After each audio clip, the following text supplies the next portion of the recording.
గంగవరం మండలంలో ఉన్న కోటుపల్లిలో శ్రీ సోమేశ్వర స్వామి దేవాలయం వారు కార్తీక పౌర్ణమి సందర్భంగా ఇక్కడ దేవాలయం వద్దనున్న గోదావరి తల్లికి హారతులు ఇచ్చారు. ఈ హారతి కార్యక్రమం ఎంత వైభవంగా జరిగిందంటే చూడడానికి మన రెండు కళ్ళు సరిపోవు.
అప్పటి వరకు ఎక్కడో ఉన్న గోదావరి తల్లి హారతి సమయానికి ఏదో మనం పిలిచినట్లుగా తరలి ఒడ్డుకు వచ్చిన సన్నివేశం అందరినీ అబ్బురపరిచింది.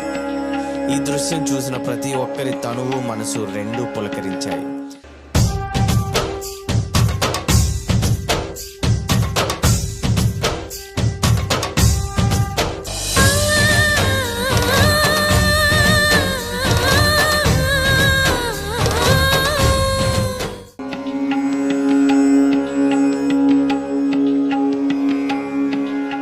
ముందుకు వచ్చి హారతులు అందుకుంది ఆ గోదావరి తల్లి. మొదట్లో ప్రతి సంవత్సరం హారతులు ఇచ్చిన ఈ కోటుపల్లి దేవస్థానం వారు కొన్ని కారణాల వల్ల ఒక 4 సంవత్సరాల నుండి ఆపివేశారు. కానీ మళ్ళీ ఈ సంవత్సరం నుంచి తిరిగి మొదలు పెట్టారు.